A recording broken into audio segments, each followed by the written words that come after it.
ამერიკელი მილიარდერის განცხადებით 2030 წლისთვის აღარ იქნება სიღარიბე. არ ვიცით რა როლს ითამაშებს ამაში ტექნოლოგიური პროგრესი, მაგრამ ის, რაზეც ციფრულ დაიჯერში ვსაუბრობთ, მნიშვნელოვნად შეცვლის ჩვენს მომავალს. გამარჯობა. თანამედროვე კომპიუტერების, პლანშეტების, ტელევიზორების და სმარტფონების ერთ-ერთ დიდ მინუსს წარმოადგენს ის, რომ მათი მოხმარება არ შეუძლიათ ძალიან ცუდი მხედველობის ადამიანებს ან უსინათლოებს. შტატ მიჩიგანის მეცნიერთა გუნდმა საკმაოდ დიდი ნაბიჯი გადადგა პრობლემის გადაჭრაში.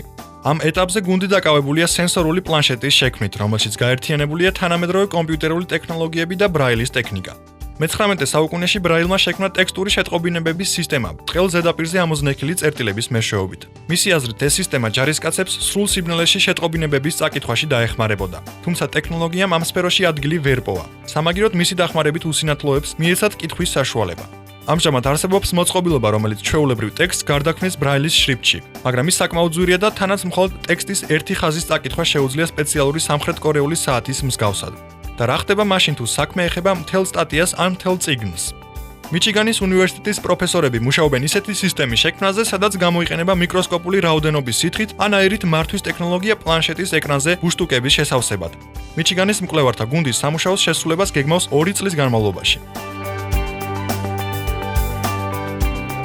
გაყინული ორგანიზმის გაცოცხლება. ჩვეულებრივ ფანტასტიკის ჟანრის ფილმებში ხდება ხოლმე. მაგრამ იაპონელები რის იაპონელები არიან, თუ ეს ჟანრი რეალობად არ აქციეს. იაპონელი მეცნიერები საუბრობენ ცხოველის გაცოცხლების შესახებ, რომელიც იყო გაყინული უკანასკნელი 30 წლის მანძილზე. ექსპერიმენტის წარმატებული დასრულების შესახებ განაცხადა ტოკიოში პოლარული კვლევების ეროვნულმა ინსტიტუტმა. ექსპერიმენტის ობიექტს წარმოადგენდა ნელამავალი, რომელიც მეცნიერებმა ანტარქტიკაში 30 წლის წინ იპოვეს. ნელამავალი ასევე ცნობილია როგორც წყლის დათვი, ძალიან მცირე ზომის არსება. მათი სხეულის სიგრძე იშვიათად აღემატება 1 მილიმეტრს. ეს არსება სრულუფლებიანად ითვლება დედამიწაზე ერთ-ერთ ყველაზე სიცოცხლისუნარიან ცოცხალ ორგანიზმად. მათთვის სულ ერთია ყველაზე მკაცრი პირობებიც კი. ისინი მარტივად უძლებენ ბირთვულ აფეთქებას და კოსმოსშიც ძლებენ ვაკუუმის პირობებში. ექსპერიმენტის ჩატარების დროს ნელამავალები 30 თვის განმავლობაში უძლებდნენ თხევად ჟანგბადში ყოფნას 199 გრადუს ცელსიუსზე. 8 საათიანი გაცივების თხევადი ჰელიუმით 271 გრადუსზე. წარმატებით იტანდნენ გაცხელებას 100 გრადუსამდე. მათზე 570,000 რენტგენის გამოსხივებით ზემოქმედებისას იღუპებოდა მხოლოდ 50%. შეგახსენებთ, რომ ადამიანისთვის რადიაციის მომაკვდინებელ დოზას შეადგენს 5000 რენტგენი. ჟურნალ კრიობიოლოგიაში გამოქვეყნებული ბოლო კვლევის თანახმად იაპონელმა მეცნიერებმა ნელამავალი იპოვეს ხავსში 1993 წელს ანტარქტიკაში ექსპედიციის დროს.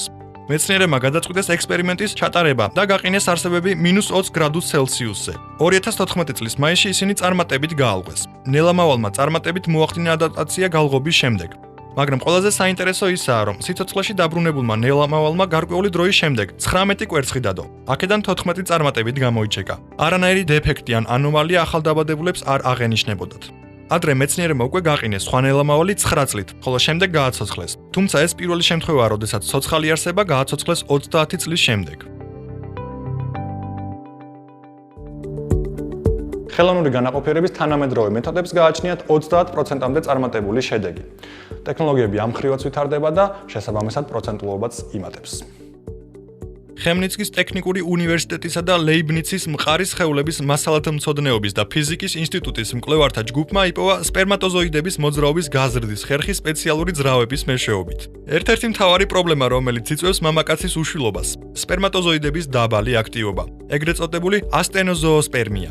ამასთან სპერმატოზოიდები მათი სამოძრაო აპარატის ძალიან სუსტი მოძრაობის გამო პრაქტიკულად ვერ მოძრაობენ და ამგვარად ვერ აღწევენ კვერცხუჯრედამდე და ვერ ახდენენ მის განაყოფიერებას. მეცნიერებმა გამოიყენეს მინიატურული სპირალები, რომლებიც იმართება სპეციალურად მართული მაგნიტური ველის მეშვეობით. სპირალი მარტივად იჭერს სპერმატოზოიდის კუდს, რითაც ასრულებს ძრავის როლს და წინ უბიძგებს მას. კვლევის ავტორები ამბობენ, რომ ხელოვნური განაყოფიერების თანამედროვე მეთოდებს გააჩნიათ 30%-მდე წარმატებული შედეგი. სპეციალური ძრავების გამოყენება კი საგრძნობლად ზრდის წარმატების შანსს. თუმცა ტექნოლოგიურად ასეთი ხერხი მნიშვნელოვნად უფრო რთულია. მიუხედავად ამისა, მეცნიერები იმედოვნებენ, რომ მათი მეთოდი წარმატებით გაივლის კლინიკურ ტესტირებებს და დაიწყებენ მის პრაქტიკაში გამოყენებას. მონაცემების ლაზერული გადაცემის ტექნოლოგია გამოდის გამოსაცდელი ფაზიდან და სულ მალე დედამიწის ორბიტაზე ახალი თანამგზავრი ისეირნებს. იანვრის ბოლოს იგეგმება ორბიტაზე პირველი European Data Relay სისტემის ან Space Data Highway სისტემის თანამგზავრის გაშვება. თანამგზავრისა და მონაცემების გადაცემის პროექტი 1.8 გიგაბაიტი წამის სიჩქარით წარმოადგენს Airbus Defence and Space-ისა და ევროპული კოსმოსური სააგენტოს ერთობლივ ნამუშევარს. ის შეასრულებს ინფორმაციის მიმოცვლის სარელეო სისტემის როლს დედამიწის სადგურებს, თანამგზავრებსა და საჰაერო ხომალდებს შორის. კავშირის პირველი თანამგზავრი EDRSA გაემგზავრება გეოსტაციონარულ ორბიტა 28-ზე. როდესაც თანამგზავრი მიაღწევს ევროპის თავზე გეოსინქრონულ ორბიტას, ის გაავლებს კავშირის ლაზერულ ხაზებს Sentinel-1-სა და Sentinel-2-ს 4 თანამგზავრს შორის, რომლებიც ჩართულნი არიან დედამიწის დაკვირვების კოსმოსურ პროგრამაში და ასევე დედამიწაზე, კერძოდ ევროპის, აფრიკის, ლათინური ამერიკის, შუა აღმოსავლეთის და ამერიკის შეერთებული შტატების ჩრდილო-აღმოსავლეთ სანაპიროს ტერიტორიებზე მდებარე სადგურებს შორის. სისტემას გამოიყენებენ გამოსახულების, ვიდეოს და სხვა მონაცემების გადასაცემად თანამგზავრებიდან, უპილოტო საჰაერო აპარატებიდან, პილოტირებადი საჰაერო ხომალდებიდან და კოსმოსური სადგურებიდან. ის უზრუნველყოფს მონაცემების გადაცემის ტრადიციულ მეთოდებთან შედარებით უფრო სწრაფ სიჩქარეს ბუნებრივი და ტექნოლოგიური კატასტროფების პირობებშიც კი. ამასთან ერთად, სისტემას გამოიყენებენ ინფორმაციის შეგროვების, დაკვირვებისა და დაზვერვის პროგრამაში, საზღვაო დაკვირვებაში, გარემოზე დაკვირვებაში, ასევე გამოიყენებენ ამინდის პროგნოზირებისას. თანამგზავრული ლაზერული კავშირი Space Data Highways გაფართოება იგეგმება მეორე ანალოგიური თანამგზავრის გაშვებისას 2017 წელს. შემდეგ კი მესამე თანამგზავრის, რომლის გაშვებაც დაგეგმილია 2020 წლისთვის. მხოლოდ 3 ასეთი თანამგზავრი შეძლებს მონაცემების გადაცემის ლაზერული ქსელით მთელი პლანეტის დაფარვას. უკვე ტრადიციად გვექცა გააცნოვოთ სიახლეები NASA-დან. ნახოთ ამ კვირის ყველაზე მნიშვნელოვანი პროექტი. NASA-ს ხელმძღვანელობამ განაცხადა კოსმოსური მაქოს გამოყენების პროგრამის აღდგენაზე. მათი მშენებლობით დაკავებულია კორპორაცია Sierra Nevada. ასე რომ SpaceX-სა და Orbital ATK-ის ძალისხმევას საერთაშორისო კოსმოსურ სადგურზე ტვირთის მისატანად კიდევ ერთი კომპანია შეემატა. თავისი ზომებით კოსმოსური ხომალდი Dream Chaser მნიშვნელოვნად ჩამოუვარდება მის წინამორბედებს, ცნობილ Space Shuttles, რომელიც გაემგზავრა დამსახურებულ დასვენებაში. მინი მაქოს პირველი გაშვება დაგეგმილია 2024 წელს კონცხ კანავერალის კოსმოდრომიდან. ის ეკიპაჟის მიყვანის და უკან საერთაშორისო კოსმოსურ სადგურზე, ასევე დედამიწაზე ექსპერიმენტის შედეგების და სხვა მცირე ზომის ნივთების დაბრუნების საშუალებად არ გამოიყენება. ამჟამად ტვირთის დაბრუნება მხოლოდ SpaceX-ს შეუძლია. დანარჩენი სატვირთო ხომალდები ივსებიან ნაგვით და ატმოსფეროს მკვრივ ფენებში იწვებიან. განახლებული შატლების ორბიტაზე დაბრუნება ეს კერძო კომპანიების მონაწილეობით კოსმოსური სივრცის ათვისებასთან დაკავშირებული ამერიკის შეერთებული შტატების სახელმწიფო პროგრამის გაგრძელებაა, რომელმაც ავტორების აზრით უნდა შექმნას კონკურენცია და უნდა გააიაფოს კოსმოსური მისიები.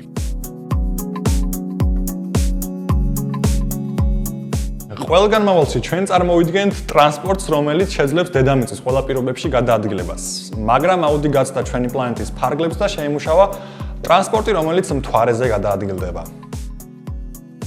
ერთხელაც ეს უნდა მომხდარიყო. ჩვენი პლანეტის გზები მსხვილი ავტოსამშენებლო კომპანიებისთვის საკმარისი არ აღმოჩნდა და მათ გადაწყვიტეს შეიმუშავათ ისეთი რამ, რაც შეძლებდა სხვა პლანეტების ან დედამიწის ბუნებრივი თანამგზავრის ზედაპირზე გადაადგილებას. პირველი ასეთი პროექტი გახდა მთვარის ყველგანმავალი Audi Lunar Quattro, რომელიც გერმანულმა კომპანიამ წინაკვირად წარმოადგინა დეტროიტში საერთაშორისო საავტომობილო გამოფენის ფარგლებში. მთვარის ყველგანმავალმა სახელწოდება მიიღო ცნობილი ტექნოლოგიის Quattro-ს პატივსაცემად, რომლითაც აღნიშნავენ კომპანიის ავტომობილებში მუდმივი სრული წამყვანი სისტემებს. Lunar Quattro შექმნილია 3D ბეჭვდის გზით ტიტანისა და ალუმინისგან. რა თქმა უნდა, კომპანია Audi-ს არ ჰქონდა საკმარისი გამოცდილება მსგავსი სატრანსპორტო საშუალებების შექმნაში, ამიტომ შემუშავებაში ჩაერთო სხვა გერმანული კომპანია Part-Time Scientists, რომელიც დაკავებულია კოსმოსური ფრენების და გადაზიდვების სფეროში კვლევებით. ორმა კომპანიამ ერთობლივად შეიმუშავა მთვარეზე მავალი და მოახდინეს მისი ტესტირება ყველაზე მძაფრ პირობებში ჩვენი პლანეტის ყველა კუთხეში. Lunar Quattro წარმოადგენს საკონკურსო პროგრამა Google Lunar X Prize-ის მონაწილეს, რომელიც დაიწყო 2007 წელს. კონკურსის მთავარი პრიზი $30 მილიონი, თუმცა თუ გავითვალისწინებთ Audi-ს შემოსავლებს, სავარაუდოდ პრიზის გამო არ იღებენ მონაწილეობას. კონკურსის მთავარ მიზანს წარმოადგენს მსხვილი კომპანიის აგიტირება ინოვაციური ტექნოლოგიების შემუშავებაში მონაწილეობის მისაღებად, რომლებიც კაცობრიობას მთვარეზე უპრობლემო მოგზაურობის საშუალებას მისცემს. მთვარეზე მავალი Audi აღჭურვილია უამრავი კამერით, მზის პანელებითა და რა თქმა უნდა, საფირმო სრული წამყვანით Quattro. გეგმის მიხედვით მთვარეზე მავალი ოპერატორების მართვის ქვეშ შეძლებს 500 მეტრამდე გავლას მთვარის ზედაპირზე და გზად ფოტოსურათების დედამიწაზე გაგზავნას. მიზანი არც ისე ამბიციურია, მაგრამ იმის გათვალისწინებით, რომ უკანასკნელი 40 წლის მანძილზე ადამიანს ფეხი არ დაუდგამს მთვარის ზედაპირზე, ხოლო ჩინური მთვარეზე მავალი U2 პრაქტიკულად სრულიად გამოვიდა მწყობრიდან, მსგავსი მიღწევაც წარმატებად შეიძლება ჩაითვალოს.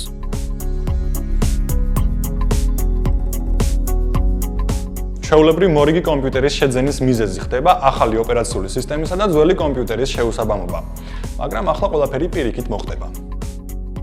Intel Skylake პლატფორმით დაწყებული Windows 7 და 8 და 1 არ განახლდება ახალი პროცესორებისთვის. ამიტომ ახალი კომპიუტერის შეძენისას თქვენ უნდა გაითვალისწინოთ ის ფაქტი, რომ Windows-ის ძველი ვერსიების მხარდაჭერა მას არ ექნება. Microsoft-მა დაანონსა თავისი ოპერაციული სისტემების მხარდაჭერის წესების ცვლილებები. ამ ახალი წესების ფარგლებში Intel, AMD და Qualcomm-ის ახალი თაობის პროცესორების ბაზაზე კომპიუტერების მფლობელებს Microsoft-ის ოპერაციული სისტემებიდან მოუწევთ Windows 10-ის გამოყენება. ჩვეულებრივ ყველაფერი პირიქით ხდება. მორიგი კომპიუტერის შეძენის მიზეზი ხდება ახალი ოპერაციული სისტემისა და ძველი კომპიუტერის შეუსაბამობა. ამჯერად Microsoft-მა და მისმა პარტნიორებმა გადაწყვიტეს არ ჩაეტარებინათ ის სამუშაო, რომელიც საჭიროა ახალი აპარატული უზრუნველყოფის შესაბამისობის უზრუნველყოფა Windows-ის ძველ ვერსიებთან. ძველი ოპერაციული სისტემები საუკეთესო შემთხვევაში დარჩებიან უკანასკნელი განახლებებისგან. ყველაზე ცუდ შემთხვევაში ვეღარ იმუშავებენ კორექტულად. კომპიუტერის მომხმარებლებმა უნდა იცოდნენ, რომ Intel-ის პროცესორების მიმდინარე მეექვსე თაობა, რომელიც ცნობილია სახელწოდებით Skylake, იქნება პირველი, რომელსაც არ ექნება Windows-ის ძველი ვერსიების მხარდაჭერა. ბოლო თაობას, რომელსაც გააჩნია ძველი Windows-ის პროცესორების მხარდაჭერა, წარმოადგენს პლატფორმა სახელწოდებით Broadwell და ეს ჩიპები დღემდე ხელმისაწვდომია. ახალმა წესებმა არა მარტო Microsoft-ის პარტნიორები გააბედნიერა, მათ აღარ მოუწევთ ხარჯების გაღება მრავალრიცხოვან და ძვირადღირებულ პროგრამულ განახლებებზე Windows-ის ძველი ვერსიებისთვის. ასევე დაეხმარება Microsoft Windows 10-ის სწრაფად გავრცელებაში. კომპანია განიხილავს 10-ს როგორც Windows-ის საფინალო ვერსიას და მიიჩნევს მას არა პროდუქტის, არამედ სერვისის როლში. ამიტომ იქნება Windows-ის მხოლოდ ერთი აქტუალური ვერსია, რომელზეც კომპანია გაამახვილებს ყურადღებას. დაიწყებენ თუ არა მომხმარებლები Windows 10-ის გამოყენებას, თუ უფრო დიდხანს არ განაახლებენ თავის კომპიუტერებს.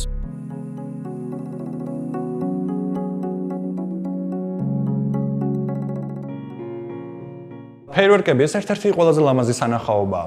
თუმცა Intel-მა ჩათვალა, რომ ეს ძალიან ხმაურიანი და არაეფექტურია და ამის დასამტკიცებლად 100 უპილოტოს დახმარებით მოაწყო უჩვეულო სანახაობა და რაღაც დაგიმალოთ, ჩემზე დიდი შთაბეჭდილება მოახდინა. CES 2016-ის დამსწრეთა წინაშე გამოსულმა Intel-ის წარმომადგენელმა ბრაიან კრჟანიჩმა განაცხადა, რომ მომავალში დაგეგმილია ხმაურიანი და არაუსაფრთხო ფეიერვერკების სრულიად შეცვლა სპეციალური უპილოტოებით, რომლებიც აღჭურვილი იქნება შუქის ილუმინაციის სისტემით.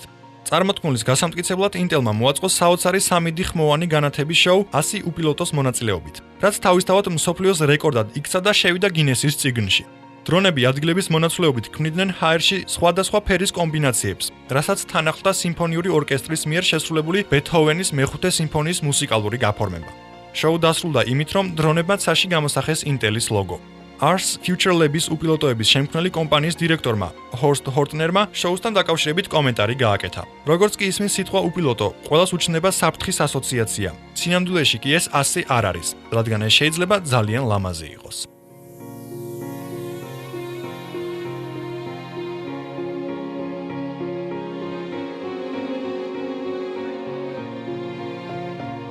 რაც უფრო მეტი ინფორმაციას ვიღებთ, მით უფრო რთულია ჩვენი გაოცება, მაგრამ Formula 1 მთის კურორტზე ეს მაინც რაღაც ახალია. სავარაუდოდ, ეს Red Bull-ის საუკეთესო ტრიუკი არ გახლავთ, მაგრამ ერთმნიშვნელოვნად, Formula 1-ის ავტომობილის გამოყენების ძალიან საინტერესო გზა იპოვეს. ავტომობილი ვერტმფრენის მეშვეობით აიყვანეს მთებში, სადაც Max Verstappenis მართვის ქვეშ, იგი ცნობილი ავსტრიული კურორტ კიცბუელის ფერდობებზე დაეშვა. ისე როგორც ეს Red Bull-ს ჩვევია. ხოლო კითხვა თუ რატო? ან საერთოდ არის მის, ან იცვლება სხვა რეპლიკებით. მსგავსად, რატომაც არა? მოდი გავაკეთოთ. დაახლოებით 3500 ადამიანმა გამოხატა სურვილი დასწრებოდა შოუს, რომელზეც პირველად მსოფლიოში Formula 1-ის ავტომობილი აღმოჩნდებოდა ალპების მთებზე. ასეთი უჩვეულო და თავისებური გზით გახსნა Red Bull-მა ჩხაროსნული სამთო სათხილამურო შეჯიბრებები. აღსანიშნავია, რომ გასვლის წინ უკანა წამყვან თვლიანმა ავტომობილმა RB7-მა სპეციალური მომზადება გაიარა. ის დაამუშავეს და შეამზადეს ტემპერატურის 35 გრადუსის ცვალებადობისთვის, ხოლო საბურავები შეფუთეს სპეციალურად დამზადებული მოცურების საწინააღმდეგო ჯაჭვებით. ვირტუალური რეალობის ტექნოლოგიით თქვენ არა მარტო თამაშებით მიიღებთ სიამოვნებას. ახლა უკვე თქვენ შეგიძლიათ თქვენი საყვარელი ხატვის სამყაროშიც აღმოჩნდეთ. ვირტუალური რეალობა, რომელმაც ბოლო წლების მანძილზე დიდი პოპულარობა მოიპოვა, შეიძლება გამოყენებულ იქნას არა მხოლოდ გასართობ თუ სათამაშო ინდუსტრიაში, არამედ მაღალი ხელოვნების სამყაროშიც. მაგალითად, ამერიკის ქალაქ სანქტ-პეტერბურგში არსებული სალვადორ დალის მუზეუმი თავის სტუმრებს შესთავაზებს ესპანელი მხატვრის ცნობილი ტილოს, ანჟელუსის არქეოლოგიური ექოს, პირდაპირ მნიშვნელობით შიგნით მოხვედრას. ტილო შეიქმნა სალვადორ დალის მიერ 1935 წელს. თავისი სახელწოდება ტილომ მიიღო ლოცვის ანგელოს დომინის პირველი სიტყვებისგან, რომელსაც კათოლიკეები დღეში სამჯერ კითხულობენ. ნახატზე გამოსახულია გლეხი და მისი ცოლი მზის ჩასვლისას. ისინი დგანან და თავდახრილი უსმენენ ეკლესიის ზარებს. დღეს ეს ტილო გამოფენილია სალვადორ დალის მუზეუმში. სწორედ ამიტომ მისმა თანამშრომლებმა გადაწყვიტეს ჩვენი რეალობის საზღვრებს გაცდენობდნენ და ესპანელი მხატვრის ფანტაზიით შექმნილ ფანტასტიურ სამყაროში მოხვედრილიყვნენ.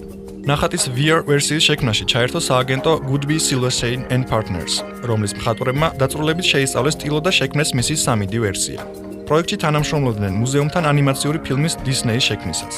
პროექტში ასევე აქტიურად მონაწილეობდნენ სტუდია Disney-ის მხატვრები, რომლებიც უკვე თანამშრომლობენ მუზეუმთან ანიმაციური ფილმის Destiny-ს შექმნაზე.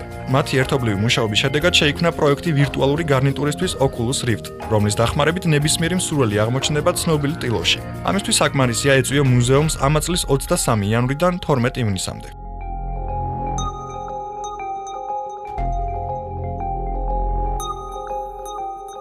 როდესაც რამეს აკეთებ, ყოველთვის იფიქრე დასასრულზე. ეს ჭკვიანური გამონათქვამი დაგვეხმარება მომავალ კვირამდე. ნახვამდის.